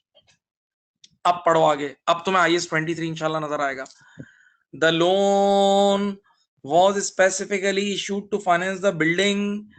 The loan was specific loan है, was issued to finance the building of the new store which meets the definition of qualifying asset in IAS 23। यानी देखो वाकई ये क्वालिफाइंग एसेट के लिए हमने लोन लिया है, ठीक है। अब लोन हमने कब लिया था? 1 अप्रैल को। हैंड आउट में देखो, क्वेश्चन को देखो, लोन लिया था हमने यहाँ देखो 1 अप्रैल को, लेकिन पहले महीने कोई काम नहीं किया। पढ़ो, construction of the stores commenced on, कब से कमेंस किया है? 1 मई। एक महीना जाया कर दिया यार। लोन तो 1 अप्रैल को ले लिया था, लेकिन काम शुरू 1 अप्रैल से नहीं किया, 1 मई से किया। तो पहले एक महीने का इंटरेस्ट कैपिटलाइज नहीं होगा। ऊपर अभी तो कंडीशंस पढ़ाई हैं, सोचो अभी तो कंडीशंस पढ़ाई हैं, पहले महीने का इंटरेस्ट कैपिटलाइज नहीं होगा। पहला महीना तुमने काम ही नहीं शुरू किया, काम शुरू करना जरूरी था। अब देखो पढ़ो इंग्लिश, 1 मई से काम शुरू है and it was completed and ready for use on 28 Feb 2009। 28 Feb को काम हो गया, 28 फेब को पूरा प्रोजेक्ट कंप्लीट हो गया। इसका मतलब 28 फेब के बाद कुछ भी कैपिटलाइजेशन नहीं होगी। अब नीचे देखो तुम्हारा ईयर एंड कब हो रहा है, ये देखो नीचे सवाल के नीचे देखो तुम्हारा ईयर एंड कब हो रहा है? 31 मार्च। 31 मार्च नहीं समझे भाई? 1 अप्रैल को अकाउंटिंग पीरियड शुरू हुआ और 1 अप्रैल को ही लोन लिया। 1 अप्रैल को अकाउंटिंग पीरियड शुरू हुआ और 1 अप्रैल को ही लोन लिया। हाँ, लेकिन पहले महीने हमने काम शुरू ही नहीं किया, तो एक महीना तो जाया हो गया। तो पहले महीने का इंटरेस्ट कैपिटलाइज नहीं होगा। हाँ हाँ जी। और काम कंप्लीट कब हो गया? फेब में काम कंप्लीट हो गया। कब कंप्लीट हो गया? फेब में कंप्लीट हो गया। तो इसका मतलब मार्च में भी, इसका मतलब मार्च, पेज नंबर 65 है, एक बच्चे ने बता दिया, पेज नंबर हैंडआउट का पेज नंबर 65 है। अगर किसी को हैंडआउट में देखना है तो पेज नंबर 65 में देख ले, क्वेश्चन मिल जाएगा। अब सुनो बेटा, जब फेब के एंड में काम ही पूरा कंप्लीट हो गया तो फेब के एंड तक कैपिटलाइजेशन होगी, मार्च के मंथ में इंटरेस्ट कैपिटलाइज नहीं होगा। अभी मैं आगे नहीं पढ़ा, जानबूझ के ठहरो। अब मैं तुम्हें एक स्केच बना के समझाता हूँ। देखो इधर देखो, ये रहा। देखो भाई, पूरे 12 महीने नजर आ रहे हैं, पूरे 12 महीने नजर आ रहे हैं बच्चों। तो अप्रैल के महीने में इंटरेस्ट कैपिटलाइज नहीं होगा और मार्च में भी नहीं होगा। अप्रैल में नहीं होगा और मार्च में भी नहीं होगा, सही है। क्योंकि अप्रैल के महीने में लोन तो ले लिया था, 1 अप्रैल को लोन तो ले लिया था, लेकिन काम शुरू नहीं किया था। अब देखो मई से कैपिटलाइज होना शुरू होगा, मई जून जुलाई ये सब कैपिटलाइज होंगे, याद है। अब 12 महीने में से 2 महीने तो हटा ही दो, क्योंकि पहले महीने तो काम ही नहीं हुआ और फेब के एंड पे काम कंप्लीट हो गया। तो 12 में से 2 महीने तो निकाल दो, बाकी 10 महीने कैपिटलाइज होंगे, बाकी 10 महीने कैपिटलाइज होंगे, बाकी 10 महीने कैपिटलाइज होंगे। लेकिन अब आओ वापस पास्ट पेपर पे आ रहा हूं। देखो आओ देखो, बीच में कुछ महीनों के लिए सस्पेंड भी हुआ है काम, बीच में कुछ महीनों के लिए क्या हुआ है? सस्पेंड भी हुआ है काम, काम सस्पेंड भी हुआ है। देखो क्या लिखा है, क्या कह रहे हैं? कह रहे हैं कि हाँ, it was completed and ready for use on 28 Feb 2009 but did not open for trading until 1 April X9। इससे कुछ नहीं होता। ड्यूरिंग द ईयर, अब पढ़े, trading during the year trading at Apex other stores was below expectations, so Apex suspended, पढ़ लो, so Apex suspended the construction of the new store for a 2-month period. So Apex suspended the construction of the new store for a 2-month period during July and August। बेटा 2 महीने के लिए suspend किया, तो अब 2 महीने का बीच में कैपिटलाइजेशन नहीं होगा। और ये सस्पेंशन उन वजूहात की वजह से नहीं है जो मैंने लिखवाई थी, एक्सेप्शन नहीं है। ये 2 महीने इस वजह से रुके क्योंकि हमारा काम ही नहीं चल रहा था दूसरी जगह, हम दूसरी जगह बिजी हो गए थे, तो हमने यहाँ काम रोक दिया। तो बेटा ये 2 महीने सस्पेंड है, आप प्रॉपर सस्पेंड है। कौन कौन से 2 महीने देख लो, जुलाई और अगस्त। तो जुलाई और अगस्त में जो है ना, आप कैपिटलाइज नहीं कर सकते। हाँ, अभी मैं एक लाइन स्किप कर रहा हूं, आखिरी में करा दूंगा तुम्हें। अब देखो मेरे स्केच को देखो बेटा, अप्रैल में कैपिटलाइज नहीं होगा, मई में होगा, यस, जून में होगा, जुलाई और अगस्त नहीं होगा, जुलाई और अगस्त नहीं होगा, देख लो सस्पेंड हुआ था। हाँ, फिर सितंबर होगा, अक्टूबर होगा, नवंबर होगा, दिसंबर होगा, जनवरी, फेब, लेकिन मार्च नहीं होगा क्योंकि फेब के एंड में काम कंप्लीट हो गया है। अब आप अच्छी तरह आंखें खोल के देख लें भाई, अच्छी तरह आंखें खोल के देख लें कि 12 महीने में से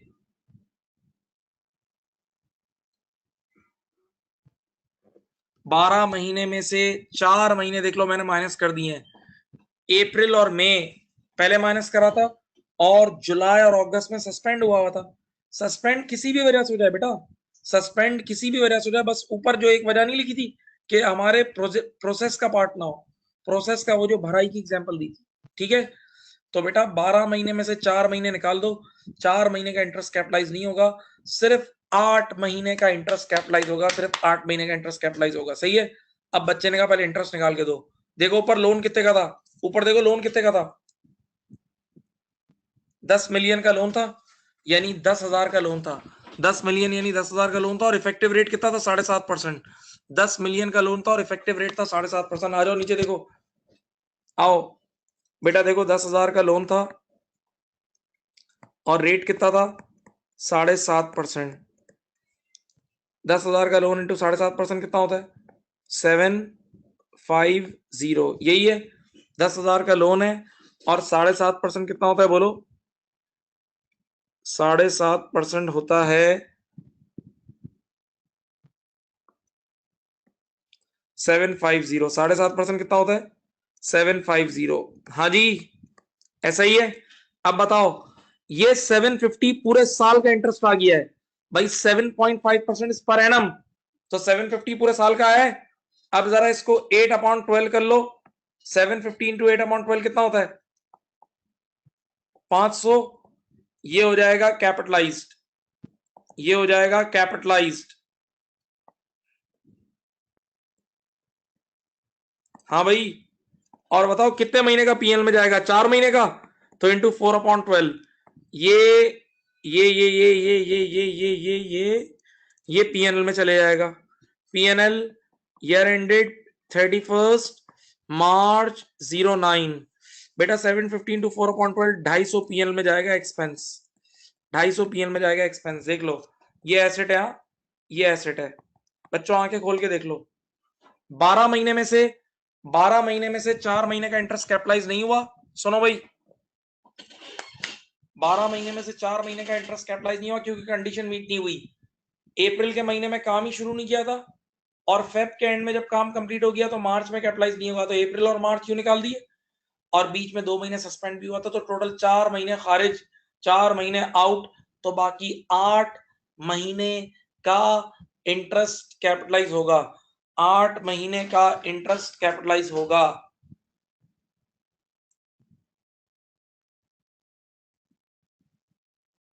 सही, देख लो भाई अच्छी तरह, सवाल भी तुम्हारे पास है, एक नजर देख लो, वो एक लाइन मैंने स्किप करा ही बता रहा हूं वो।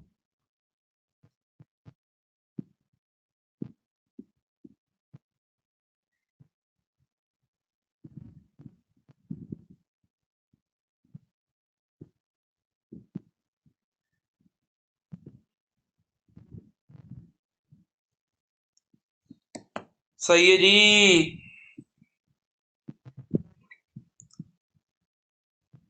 अब जरा भाई एक एक पहला इल्मी बात मैं आपके सामने रखूंगा, और मैंने ऊपर बताया भी था। चलो भाई, अब एक इल्म की बात आपके सामने रखूंगा। सवाल की एक लाइन स्किप कराई थी वो पढ़ रहा हूँ, अगर हैंडआउट है तो हैंडआउट में देख लो, वरना मेरी स्क्रीन पे देख लो तो भी इंशाल्लाह समझ जाओगे। अब पढ़ो, पढ़ो। द प्रोसीड्स, ये देखो आखिरी लाइन पढ़ रहा हूं, the proceeds of the loan were temporarily invested, the proceeds of the loan were temporarily invested for the month of April and earned interest of 40,000। बेटा अच्छी तरह इन्वेस्ट करो, अपने आप को डूबो इसमें। यार वो जो पहला महीना नहीं था अप्रैल का, तो अप्रैल के महीने में जब कंस्ट्रक्शन शुरू नहीं हुई थी तो पैसे पड़े थे, तो हमने पैसे शॉर्ट टर्म में इन्वेस्ट कर दिए। तो अप्रैल के एक महीने में, अप्रैल के एक महीने में कुछ टेम्पररी इन्वेस्टमेंट इनकम आई। अब आप, अल्लाह ताला ने अकल दी है, मुझे बताओ स्केच में देख के जो मैंने स्केच बनाया, यार अप्रैल के महीने के ऊपर क्रॉस लगा हुआ है, अप्रैल के महीने पे क्या लगा हुआ है, तो अप्रैल के महीने का तो इंटरेस्ट ही कैपिटलाइज नहीं हुआ था, अप्रैल के महीने का इंटरेस्ट कैपिटलाइज नहीं हुआ था बल्कि पीएनएल में गया था, याद है? तो जब अप्रैल के महीने का इंटरेस्ट एक्सपेंस पीएनएल में गया था ना, तो इसकी इनकम भी पीएनएल में ही जाएगी ताकि मैच हो पीएनएल में, ताकि मैच हो पीएनएल में। ये देखो, ये यहां बुक होगी, इधर देखो, टेम्पररी इन्वेस्टमेंट इनकम। बेटा यहाँ पीएनएल के डब्बे में आई है ये 40 रुपए, ये 40 रुपए की इनकम, तो नेट पीएनएल में चले जाएगा 210 रुपए, नेट पीएनएल में 210 रुपए चले जाएगा। सही है बेटा? देखो ये एसिड में से लेस नहीं होगी, क्योंकि ये किस महीने की है? अप्रैल के महीने की है। किस महीने की है? अप्रैल के महीने की है। और अप्रैल के महीने का तो इंटरेस्ट ही कैपिटलाइज नहीं हुआ था, अप्रैल के महीने का इंटरेस्ट ही कैपिटलाइज नहीं हुआ था। हाँ, नहीं समझे? अप्रैल के महीने में तो आपने कंडीशन ही मीट नहीं की थी। तो जब अप्रैल के महीने का इंटरेस्ट एक्सपेंस पीएल में जा रहा है तो ये भी पीएल में जाएगा। जब अप्रैल के महीने का इंटरेस्ट एक्सपेंस पीएल में जा रहा है तो ये भी पीएनएल में जाएगा। ओके, हाँ जी।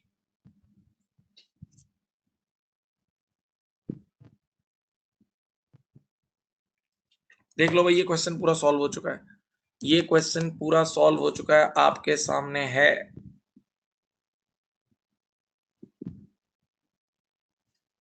एक मिनट, हाँ ये रहा, आपकी स्क्रीन पे पूरा सवाल नजर आ रहा है। भाई मैं फिर बोल रहा हूं, टेम्पररी इन्वेस्टमेंट इनकम अप्रैल के महीने में अराइज हुई है, और अप्रैल वो महीना है जिसका खुद का इंटरेस्ट एक्सपेंस पीएनएल में गया है।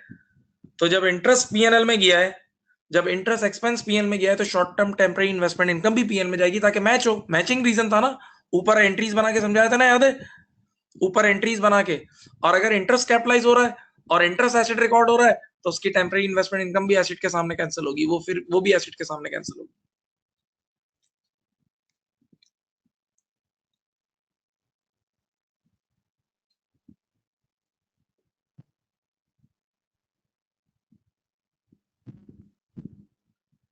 सही।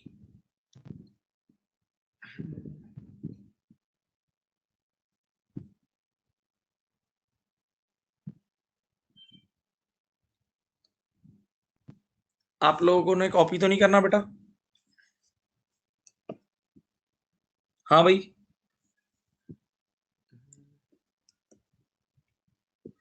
चलो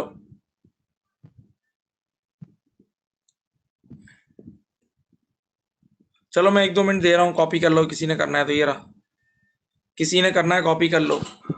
1 मिनट दे रहा हूँ, पानी पी के आ रहा हूँ।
चलो, अब बस सवाल का आखिरी एरिया रह गया है, फिर सो जाओ आराम से जाके। और उसका नाम है जनरल बोरोइंग्स। क्या नाम है भाई? General borrowings. सवाल का आखिरी एरिया रह गया है जिसका नाम है जनरल बोरोइंग्स। बेटा अभी तक जो हम पढ़ रहे थे उसका नाम था स्पेसिफिक बोरोइंग्स। उसमें आप एक खास एसेट के लिए लोन लेते थे, यानी लोन लेने का एक ही मकसद होता था, क्वालिफाइंग एसेट। अब नाम लिखा हुआ है जनरल बोरिंग्स। जनरल बोरिंग्स का मतलब अब आपने जनरल पर्पस लोन लिया हुआ है, अब आपने जनरल पर्पस लोन लिया हुआ है। ओके, जनरल पर्पस लोन का मतलब अब आपने एक लोन लिया हुआ है जिससे आप 10-15 काम कर रहे हो। उस लोन से इन्वेंट्री भी खरीदते हो, उससे बिजली के बिल भी पे करते हो, टेलीफोन बिल भी, एम्प्लॉयज की वेजेस भी, क्लीनिंग भी, सब कुछ करते हो। और उसी लोन को कभी कभार क्वालिफाइंग एसेट पे भी यूज करते हो, उसी लोन को कभी कभार क्वालिफाइंग एसेट पर भी यूज करते हो, उसी लोन को कभी कभार क्वालिफाइंग एसेट पर भी यूज करते हो। ठीक है, तो अब ऐसे लोन को हम बोलते हैं जनरल बोरिंग्स। पढ़ो, देखो ये पूरी स्टोरी बच्चों की तरह लिखी हुई है। Now just think, company has taken 2 or 3 different loans and company use it for different purposes and sometimes use it for qualifying asset and sometimes use it for qualifying asset. Now these loans, अब मसला सुनो भाई, अब मसला तो सुनो। Now these loans are taken at different times, ये मसला है भाई, असल ये मसला है। Now these loans are taken at different times, अलग अलग टाइमों पे लिए। 2 साल पहले एक लोन लिया था, एक 3 साल पहले लिया था, and they have different interest rates as well। बात सुने भाई, ये लोन अलग अलग मौकों पे लिए गए और इनके इंटरेस्ट रेट भी अलग अलग है भाई, अलग अलग टाइम्स पे लिए गए और इनके इंटरेस्ट रेट भी अलग अलग हैं। That's why we need to calculate. अब हमें एक चीज निकालनी होगी, पढ़ो क्या लिखा है, weighted average capitalisation rate. we need to calculate weighted average capitalization rate, we need to calculate weighted average capitalization rate। मैं आपको समझाता हूँ, सुनो भाई। मैंने आज से 3 साल पहले 10 करोड़ रुपए का लोन लिया था 10% पे, और फिर लास्ट ईयर मैंने 5 करोड़ रुपए का लोन लिया 6% पे। सारे लोन को एक ही डब्बे में डाल दिया, एक ही बैंक अकाउंट में डाल दिया, मिला दिए, सारे लोन मिल गए। अब उस लोन से 10 काम और कर रहा हूं, और कभी कभार वो जो मिक्स पैसा है ना, मिक्स पैसा, उसमें से निकाल के इस क्वालिफाइंग एसेट पे भी लगा रहा हूं। तो अब जो मुझे इंटरेस्ट कैपिटलाइज करना होगा, उसका एक जो रेट डिसाइड करूंगा वो एवरेज होगा ना भाई, क्योंकि लोन, दोनों लोन का रेट अलग अलग है। 2 लोन्स लिए मैं और उनका रेट्स अलग अलग है यार, इंटरेस्ट रेट। तो अब मुझे एक चीज निकालनी होगी, वेटेड एवरेज कैपिटलाइजेशन रेट। क्या निकालना होगा, वेटेड एवरेज कैपिटलाइजेशन रेट। सही बेटा, जो मैं बोल रहा हूँ ना, अगर मैं आपको वैसे प्रैक्टिकली समझाऊं तो ज्यादा अच्छी तरह समझोगे। जो बोल रहा हूँ उसको प्रैक्टिकली सॉल्व करके समझा देता हूँ, सही है। आ जाओ, बिस्मिल्लाह।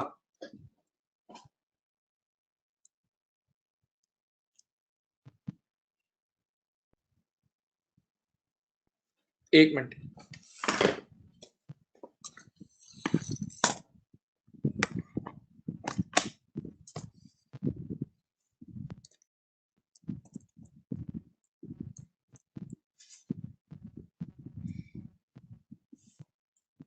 एक सेकेंड ना।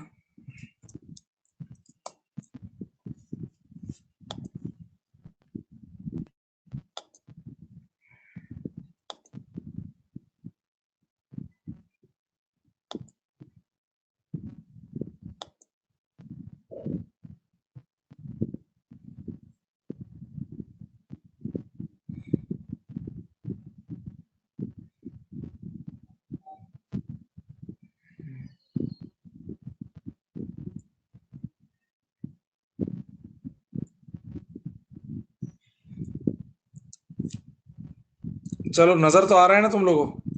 हाँ भाई, अब सुनो क्या लिखा हुआ है। X company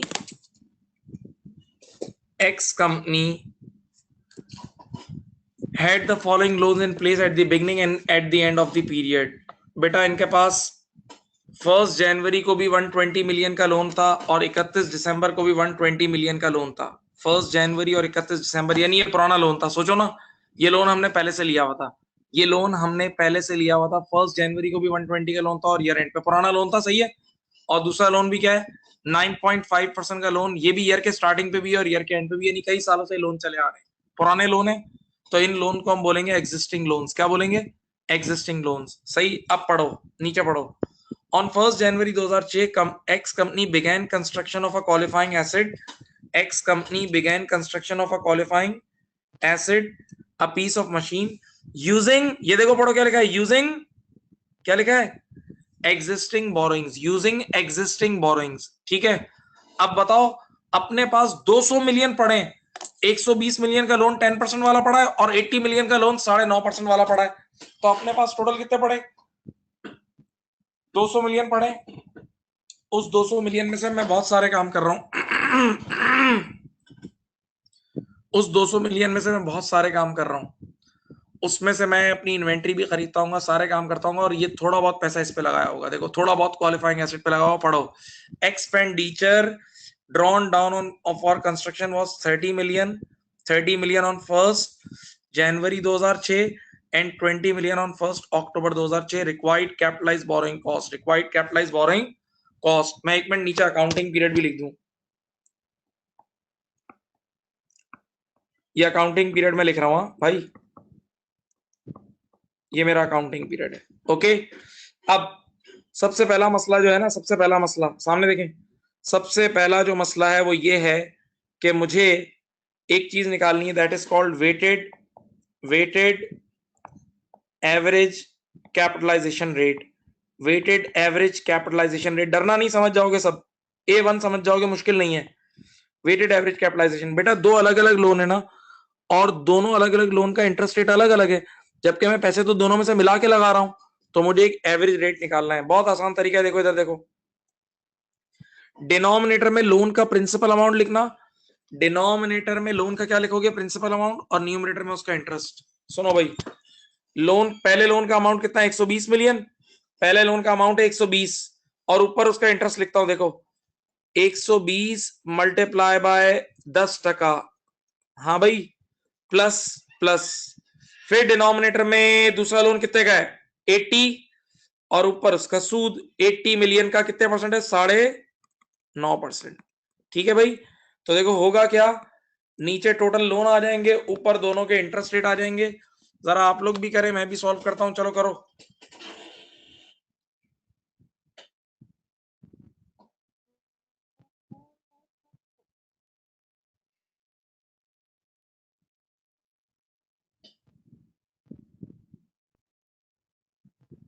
nine point eight percent आ रहा है मेरे पास, क्या रेट आ रहा है, 9.8% पर एनम का रेट आ रहा है, 9.8% पर एनम। आप लोग अभी यही आया, वेटेड एवरेज कैपिटलाइजेशन रेट 9.8% के करीब आ रहा है मेरा, सही।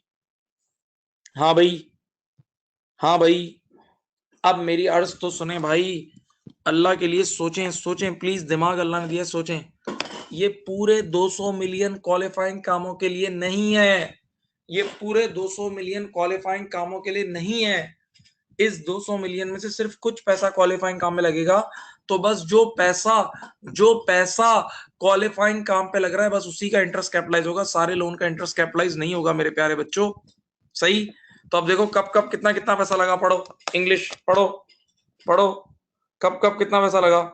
सबसे पहले लिखा है expenditure drawn down for construction was 30 million on 1 जनवरी 06। ये देखो, ये मेरा साल है, ये मेरा साल ड्रॉ करता हूँ, ये देखो साल ड्रॉ कर रहा हूँ, ये देखें 1 जनवरी 06 को मैंने पूरे पहले दिन ही 30 मिलियन लगा दिए, पहले दिन ही 30 पहले दिन ही 30 मिलियन लगा दिए। तो जो 30 मिलियन पहले दिन लगा दिए वो पूरे साल के लिए लग गए ना, जो 30 मिलियन पहले दिन लगा दिए वो पूरे साल के लिए लग गए।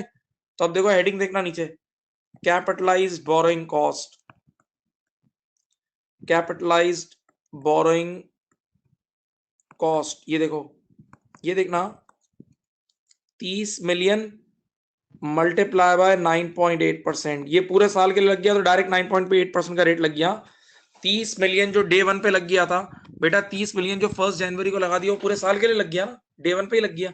लेकिन बताओ दूसरा भी एक 20 मिलियन लगे, पढ़े क्वेश्चन पे देखें, क्वेश्चन में देखें प्लीज, क्वेश्चन में दूसरे 20 मिलियन कब लगे, ये पढ़े ये पढ़े ये पढ़े ये पढ़े, दूसरे 20 मिलियन कब लगे, 1 अक्टूबर को, दूसरे 20 मिलियन लगे 1 अक्टूबर को। देखो क्वेश्चन में देखो, क्वेश्चन में देखो, देखो पढ़ो, नजर आ रहा है, दूसरा 20 मिलियन लगा है 1 अक्टूबर को। तो अब आओ वापस ऊपर आओ, ये है 31 दिसंबर 06, ये देखें, तो दूसरे जो 1 अक्टूबर 06 को लगे होंगे 20 मिलियन, वो इस साल सिर्फ 3 महीने यूज हुए ना बेटा, वो इस साल सिर्फ 3 महीने यूज हुए ना, जो 20 मिलियन 1 अक्टूबर को लगे होंगे वो इस साल सिर्फ 3 महीने यूज हुए ना, तो उनको इंटरेस्ट 3 महीने कैपिटलाइज करेंगे, कैसे करेंगे, plus 20 million into 9.8% into 3/12 bracket close. इन दोनों को आप ऐड कर लोगे तो आपके पास कैपिटलाइज बोरोइंग कॉस्ट आ जाएगी, इन दोनों को अगर आप ऐड कर लोगे तो आप लोगों के पास कैपिटलाइज बोरोइंग कॉस्ट आ जाएगी, इन दोनों को अगर आप ऐड कर लोगे तो आपके पास कैपिटलाइज बोरोइंग कॉस्ट आ जाएगी। देखता हूं मैं कितनी आती है,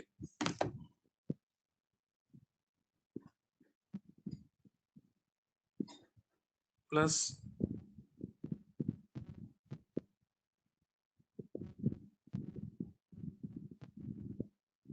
3.43। भाई मेरा तो आंसर यार, आप लोग भी देख लें, 3.43. Your capitalized borrowing cost is 3.43. हाँ भाई, यही आ रही है, यही आ रही है प्यारे प्यारे बच्चों, यही आ रही है 3.43। हाँ भाई,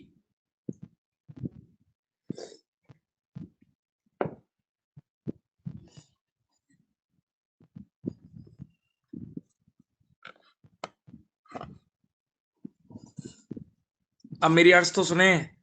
अब मैं तुम्हें कुछ सिखाना चाहता हूँ, अल्लाह करे तुम सीखो यार, थोड़ा सा दिल से पढ़ोगे तो सीख जाओगे। बस अब मैं ज्यादा टाइम नहीं लूंगा, एक चीज सिखाना चाहता हूँ। बेटा जरा अपना दिमाग को पहले मेरी तरफ मुतवज्जह करो, बात सुनो। बेटा ये जो 200 मिलियन का लोन लिया था, ये पूरा लोन क्वालिफाइंग लोन नहीं था। ये 200 मिलियन का पूरा लोन क्वालिफाइंग कामों के लिए नहीं लिया था, बस इसमें से कुछ पैसे क्वालिफाइंग कामों के लिए लगाए थे, सही है। तो मेरे प्यारे बच्चों, इसका पूरा इंटरेस्ट कैपिटलाइज नहीं होगा। आप पहले ये सोचो, इस 200 मिलियन का पूरा इंटरेस्ट कितना है बताऊं, दिखाऊं? देखो इधर देखो, इधर देखो, 120 का 10% होता है 12 रुपए, ये 12 ये, और 80 का 9.5% कितना होता है? 80 का 9.5% होता है, एक मिनट दिखाता हूं, 80 का 7.6, ये देखो, ये है तुम्हारा टोटल इंटरेस्ट। तुम देखो यहाँ 120 का 10% 12 और 80 का 9.5% 7.6, अगर दोनों को मिलाओ ना तो तुम्हारा कुल मिला के, सब कुछ मिला के इंटरेस्ट आया है कितना? देखो मैं एंट्री बना के तुम्हें बताता हूं, 19.6 का तुम्हारा इंटरेस्ट आया है। 19.6 तुम्हें इंटरेस्ट समझ लो पे करना पड़ेगा, 19.6। अब बताओ इसमें से कैपिटलाइज कितना किया, ये देखो, इसमें से कैपिटलाइज कितना कर रहे हो, इसमें से कैपिटलाइज कर रहे हो तुम, पीपी में कितना जाएगा? 3.43। हाँ, तो बाकी तुम्हारा इंटरेस्ट पीएनएल में जाएगा, बाकी इंटरेस्ट नॉर्मल कामों के लिए यूज हुआ है वो पीएनएल में चले जाएगा। देख लो 19.6 माइनस 3.43, ये देखो 16.17, ये देखो भाई, ये एंट्री देख लो, एंट्री स्क्रीन पे नजर आ रही है एंट्री। देखो बेटा, टोटल इंटरेस्ट जो इस साल तुम्हें देना हुआ होगा इन 200 मिलियन पे, इस 200 मिलियन पे, इस 200 मिलियन पे जो टोटल इंटरेस्ट देना है वो 19.6 का देना है। लेकिन प्यारे बच्चों, ये टोटल इंटरेस्ट क्वालिफाइंग कामों के लिए नहीं है, ये टोटल इंटरेस्ट क्वालिफाइंग कामों के लिए नहीं है। तो जितना इंटरेस्ट क्वालिफाइंग कामों के लिए बेटा वो कैपिटलाइज हो गया 3.43, और बाकी एक्सपेंस में चले गया। बाकी क्या चले गया? एक्सपेंस में चले गया, सही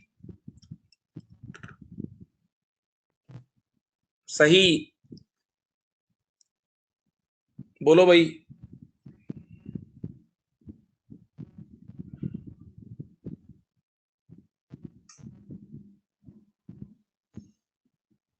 हाँ भाई, समझ गए जवानों।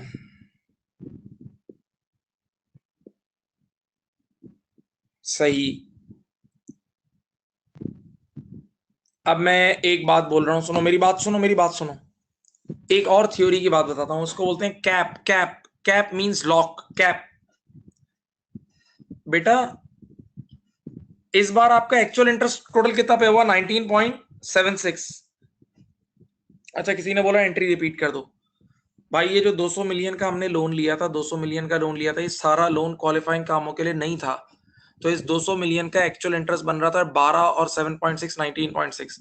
तो 19.6 का इंटरेस्ट पे हुआ, जिसमें से हमने कैपिटलाइज कितना किया है? सिर्फ 3.43 किया है, जो कि हमारे क्वालिफाइंग कामों पे यूज हुआ है। तो बाकी 19.6 माइनस 3.343 16.17 हमारे पीएनएल में जाएगा। 16.17 कहां जाएगा? पीएनएल में जाएगा, सही है, क्योंकि वो क्वालिफाइंग कामों के लिए यूज नहीं हुआ। अब मैं तुम्हें एक और बात बताता हूँ, स्टैंडर्ड ने एक बात बोली है। स्टैंडर्ड ने बोला है कि ये जो इस बार कैपिटलाइज बोरिंग कॉस्ट कितनी थी? 3.43। कैपिटलाइज बोरिंग कॉस्ट थी 3.43 और एक्चुअल इंटरेस्ट बन रहा था 19.6। कैपिटलाइज बोरिंग कॉस्ट थी 3.43 और एक्चुअल इंटरेस्ट कितना बन रहा था? 19.6। तो उन्होंने एक बड़ी जबरदस्त बात बोली है, बोला ये कैपिटलाइज बोरिंग कॉस्ट हमेशा या तो उस 19.6 से कम होगी, या अगर बहुत हुई ना तो उसके बराबर हो सकती है। ऐसा नहीं हो सकता ये capitalise borrowing cost actual interest से भी एक्सीड कर जाए।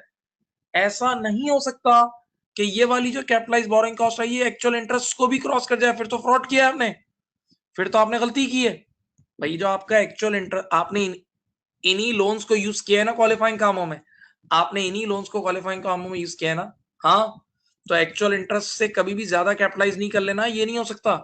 तो ये जो कैपिटलाइज बोरिंग कॉस्ट का अमाउंट आ रहा है ना, ये कभी एक्चुअल इंटरेस्ट जो 19.6 था ना उसको कभी क्रॉस नहीं कर सकता, उससे आगे नहीं बढ़ सकता, वरना तो गलती की आपने।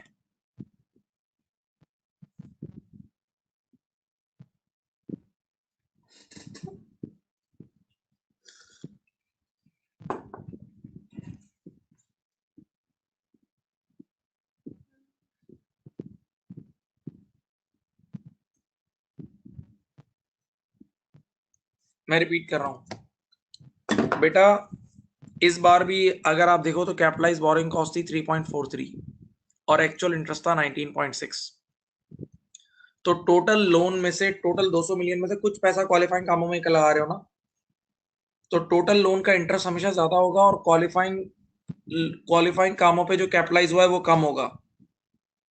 क्वालिफाइंग कामों पर, क्वालिफाइंग कामों पर जो यूज हुआ है वो कम है, तो उसका अमाउंट कम आएगा ना कैपिटलाइज बोरिंग कॉस्ट। तो उसने यही तो बोला है कि कैपिटलाइज बोरिंग कॉस्ट जैसे इस बार 3.43 है ना, वो हमेशा उस 19.6 से यानी एक्चुअल इंटरेस्ट से कम ही होगी, या अगर बहुत हो गई तो उसके बराबर हो सकती है, उससे ज्यादा थोड़ी हो सकती है, वरना तो तुमने अपना इक्विटी का पैसा भी यूज कर लिया है, वरना तो तुम अपने इक्विटी के पैसे पे भी इंटरेस्ट कैपिटलाइज कर रहे हो, तुम फ्रॉड कर रहे हो, वरना तो सोचो।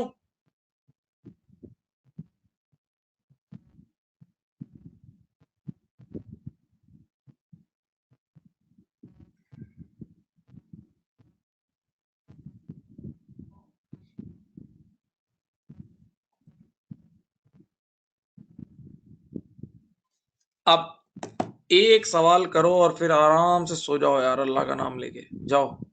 एक सवाल करो बस। ये लो, ये लो, ये लो, ये लो, ये लो, ये लो, ये लो, सवाल नजर आ रहा है? सवाल नजर आ रहा है भाइयों? ये सवाल कर दो जल्दी। ये जनरल बोरिंग का सवाल है।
बेटा करो, ये सवाल करो।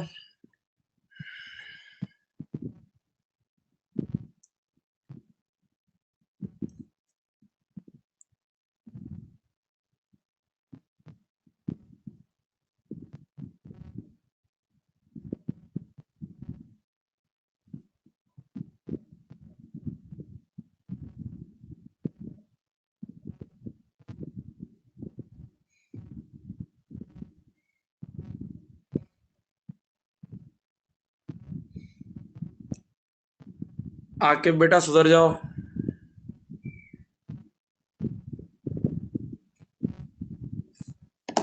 ये सवाल करें प्लीज।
आंसर दो भाई।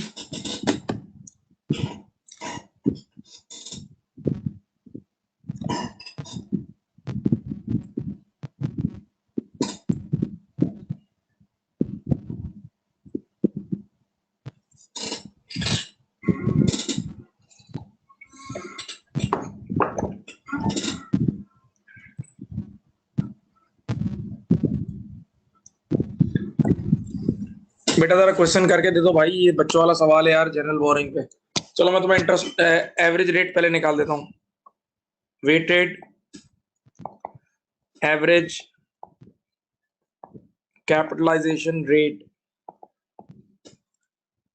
नीचे 15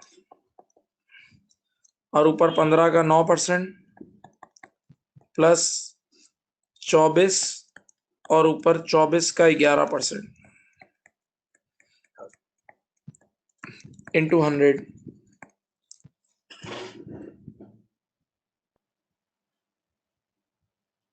सही है भाई।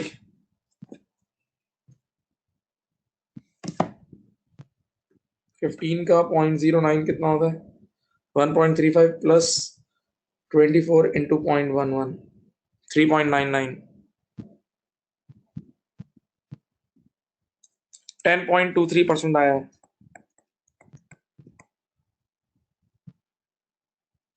वेटेड एवरेज कैपिटलाइजेशन रेट 10.23% आया। हाँ भाई जवानों, जवानों 10.23% आ गया। सही।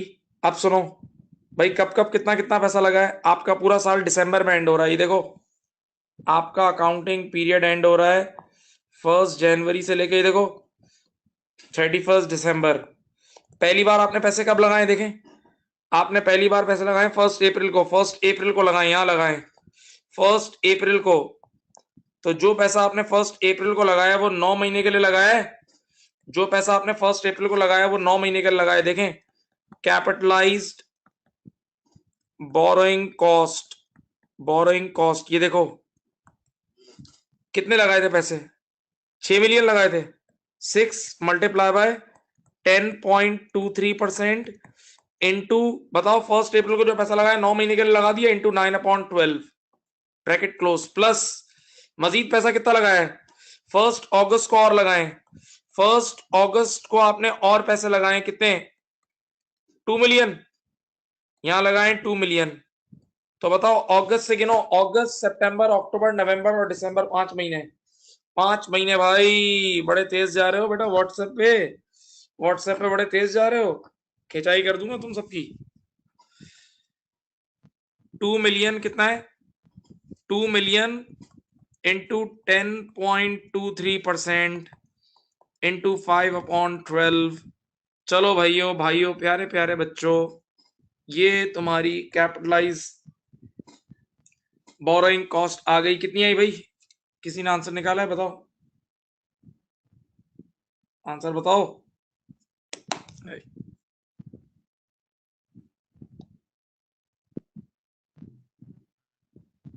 पॉइंट कितना आया?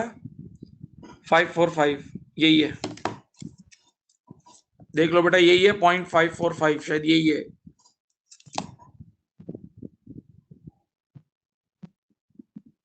हाँ भाई आंसर है। वाह यार तुम लोग आंसर आ गए, तो होशियार हो गए तुम लोग। भाई तुम लोग होशियार हो गए यार। रात देखो तुम लोग रात के राही हो। तुम लोग रात को पढ़ रहे हो, तुम्हारा मीटर ऑन है। तुम लोग दिन में पढ़ते हो, दिन में पढ़ते हो तुम लोग, यकीन करो तुम लोग बिगड़ जाते हो। अभी रात में तुम यार चिल माहौल में पढ़ रहे हो, डिनर शिनर कर लिया तुमने, मुर्गे खाए अभी। और अब जरा एक चीज सोचो यार, तुम लोग अभी यार इस ये बिल्कुल थका हुआ आई है से, बताओ बड़ा साइड बोर्ड आई है, सही है। अगर इसके लिए एक पूरी क्लास लगाता ना, अपने 1.5 घंटा जाया हो जाता वहां। तो ये उस 1.5 घंटे में हम और काम भी कर सकते हैं, सोचो। तो अब थोड़ा सा तुम लोगों ने कुर्बानी दी, और टेक्नोलॉजी कितनी जबरदस्त है, अब रिकॉर्डिंग भी हो गई। अभी आधी से ज्यादा क्लास कल ये इसको आराम से रिकॉर्डिंग में सुन लेगी, जिसको जब सुनना है सुन ले। ठीक है, लिख लिया भाई कि सबसे हो गया था। गेम समझ गए? मैं इस फाइल को पीडीएफ में कन्वर्ट करता हूं और मैं व्हाट्सएप पे डाल देता हूं, तो फिर तुम वहीं से एक्सेस मार लो। ठीक है, और यार एक आखिरी बात बता दूं, तुम सबको ग्रैंड नाइट में आना है भाई, बोल दिया है तुम लोग ग्रैंड नाइट के, तुम लोग के पासेस ले लिए हैं मैंने, पेमेंट दे के उठा लेना वहां से, ठीक है यार। इंस्टीट्यूट का इवेंट है, कभी कभार ही होता है और बहुत मजा आ रहा है। अभी बात उसमें इनाम घर वगैरह सब है, अभी जुनैद जमशेद वालों से ही बात हुई है तो उनकी तरफ से भी गिफ्ट्स आ रहे हैं, तो बहुत अच्छा फन होता है और बहुत सारे फिल्म स्टार्स और सब बहुत कुछ बड़े बड़े लोग आ रहे हैं, ऑडिट फर्म के पार्टनर्स। तो एक बड़ा इवेंट है भाई, आप लोगों ने मिस नहीं करना किसी ने भी। चलो आराम से सो जाओ, अल्लाह का नाम लो। बाय बाय, टाटा, अल्लाह हाफिज।